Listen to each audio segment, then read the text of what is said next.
I slept with a married man on vacation now. I have a black eye and a broken jaw. Never thought I'd be saying those words, but here we are. My name's Keisha Washington, I'm 28, and I swear my life wasn't always this messy. It all started when Darius and I hit that 3-year mark in our relationship. Long distance is hard enough, but add in his new promotion keeping him busier than ever, and me feeling like I was just another thing on his to-do list. We'd do our scheduled FaceTime calls where he'd half listen while checking emails, and I was getting real tired of falling asleep alone every night staring at my phone, waiting for a text that would come hours late with some excuse about meetings running long. So when my girl Jasmine hit me up about a last-minute deal on a beach getaway to Miami, I didn't even hesitate. Didn't even really tell Darius the details, just said I was taking a trip with the girls and would be spotty with service. He barely looked up from his laptop when we FaceTimed about it, just nodded and said, "Have fun, babe." The resort was everything palm trees, crystal blue water, and the kind of heat that melts away all your problems. First night there, Jasmine and our other friend Tiffany were wiped from the flight, but I was buzzing with that vacation energy. Hit the hotel bar solo in this little white dress that Darius always said was too much for public, sipping on something fruity and strong when I noticed him watching me from across the bar. Tall, built like he lived at the gym but not in that trying too hard way, with this smile that made my heart do things it had no business doing considering I had a whole man back home. He came over, introduced himself as Jamal Brooks, and within 10 minutes I was laughing harder than I had in months.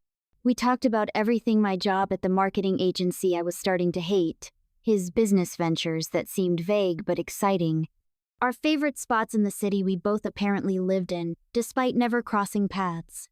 Not once did he mention a wife, a girlfriend, or any kind of relationship. What he did mention was how the moonlight was hitting my skin just right, and how he had a bottle of something special in his room if I wanted to continue our conversation somewhere quieter. I told myself it was just vacation fun, just a story I'd look back on someday. Darius and I hadn't officially discussed exclusivity lately, anyway, at least. That's the lie I fed myself as I followed Jamal back to his room, my heart racing with the thrill of doing something I knew I shouldn't. His hands were all over me before we even got the door closed, and for the first time in forever I felt wanted, desired, like someone's first priority. The week that followed was intoxicating. Morning walks on the beach, afternoon cocktails by the pool, and nights wrapped up in each other exploring every inch of his hotel room. Jasmine and Tiffany gave me those looks, the ones that said they knew exactly what I was doing and who I was doing it with, but I brushed them off. Jamal would get mysterious phone calls sometimes, stepping away to speak in hushed tones, but he'd always come back with that smile and some new adventure for us to try.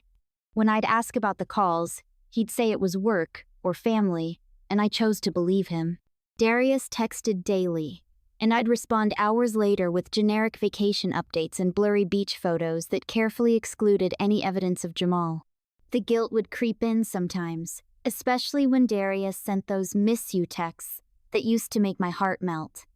But then Jamal would pull me close, whisper something in my ear that made my skin tingle, and Darius would fade to the back of my mind again. 5 days into what was turning into the best vacation of my life, Jamal and I were having brunch at the hotel restaurant.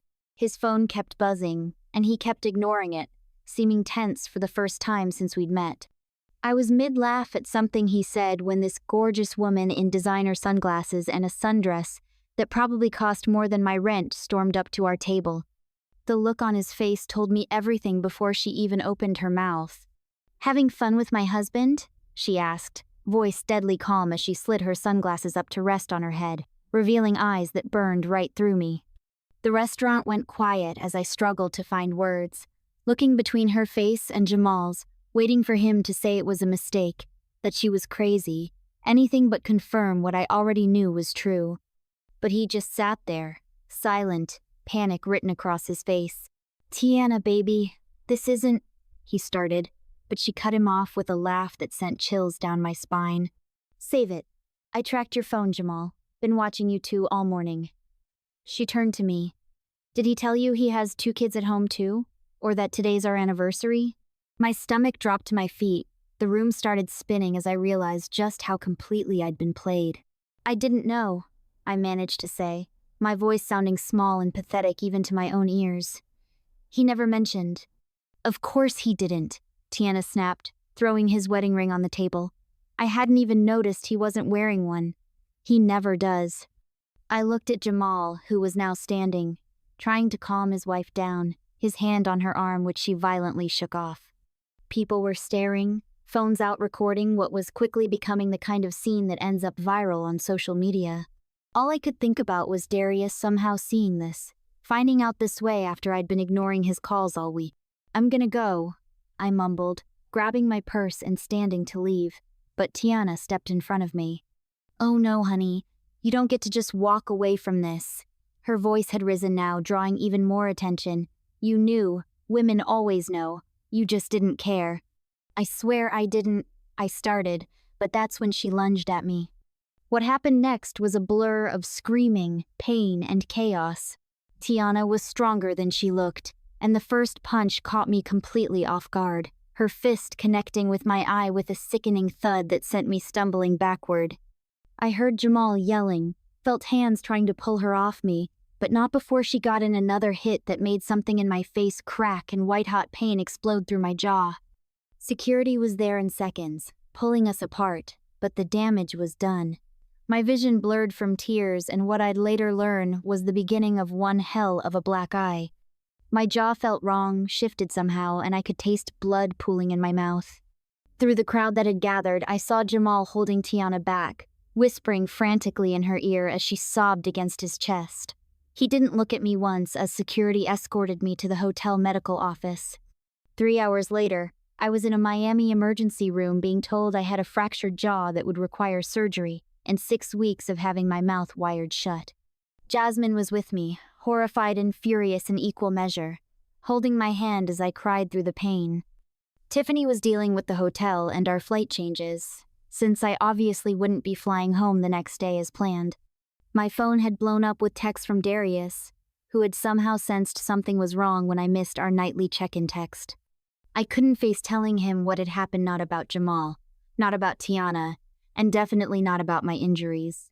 So I sent a quick message saying I'd lost my phone and just found it, that I was having too much fun to check in, and that I'd be extending my trip a few more days. He sent back a sad face emoji and a "miss you," which just made me cry harder into the hospital pillow. Jamal never came to see me, never called to check if I was okay. The only sign he acknowledged what happened was a massive flower arrangement delivered to my hospital room with a card that simply read, "I'm sorry." No name, no explanation, nothing. I told the nurse to give the flowers to someone else. The surgery went well, according to the doctors, but nothing prepares you for waking up with your mouth wired shut, unable to speak or eat anything that doesn't fit through a straw. The swelling made my face unrecognizable, one eye swollen completely shut in shades of purple and black, my jaw distorted and puffy. Even if I wanted to FaceTime Darius now, I couldn't let him see me like this.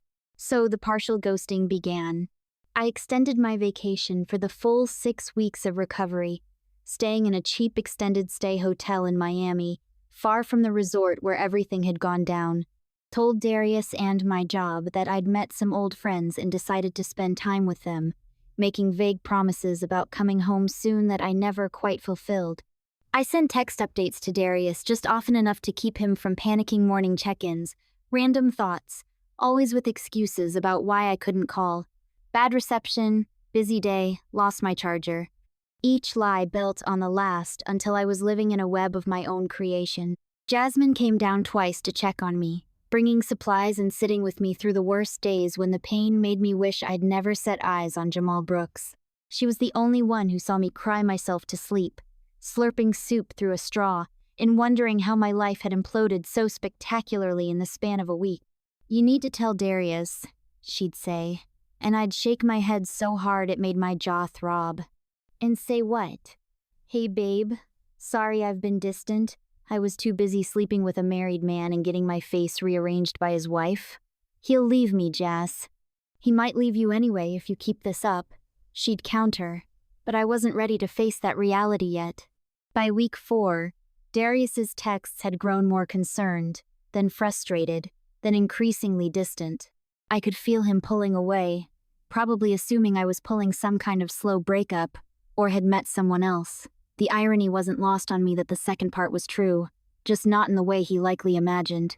When the wires finally came off, my jaw was healed, but different, slightly asymmetrical, in a way only I would probably notice, but that reminded me daily of my mistakes. The bruising had faded to yellowish shadows that makeup could mostly cover. I looked almost like myself again, but didn't feel like her at all. I finally flew home after nearly 2 months away, having crafted a story about food poisoning and a bad reaction to antibiotics to explain my extended absence to my job. Darius and I were barely communicating by then, our 3-year relationship reduced to occasional checking-in texts like distant acquaintances. Part of me hoped he had found someone else, someone who deserved him more than I clearly did. The first time I saw him after getting back was at a mutual friend's birthday dinner. I'd applied extra concealer to the last traces of bruising, practiced my smile in the mirror so it looked natural despite my jaw still feeling stiff. He looked good, too good, and the guilt hit me all over again when he hugged me with a hesitation that had never been there before. "So you're really back," he said. A statement, not a question, his eyes searching mine for answers I wasn't ready to give. "Yeah," I replied, keeping my voice light. "Sorry for being so MIA. It was a crazy couple of months." We made small talk like strangers, the weight of my secrets creating a chasm between us that I had no idea how to bridge. When he asked directly about my extended trip, I fed him the same vague stories I'd been texting, watching his face fall as he realized I wasn't going to let him in. As the weeks passed, Darius and I fell into a rhythm of near strangers who occasionally remembered they were supposed to be in a relationship. I couldn't bring myself to break up with him, partly out of guilt, partly out of fear of being alone with what I'd done. But I couldn't fully commit either, the shadow of my time with Jamal and the consequences that followed hanging over every interaction. Sometimes I catch myself touching my jaw absently, feeling the barely perceptible unevenness there, a permanent reminder of the worst decision of my life. I check Jamal's social media sometimes, seeing the perfect family pictures he posts with Tiana and their kids, the anniversary tribute he made just weeks after our encounter as if nothing had happened. No sign at all of the man who whispered promises against my skin or the woman who broke my face in a hotel restaurant. I never told Darius the truth. Maybe someday I will, or maybe our relationship will just continue to fade until there's nothing left to explain. Either way, I've learned my lesson about vacation flings and married men, just not in the way most people learn things. Some lessons come with scars you can see every time you look in the mirror, reminding you that sometimes the highest price for a mistake isn't paid by the person who deserves it most.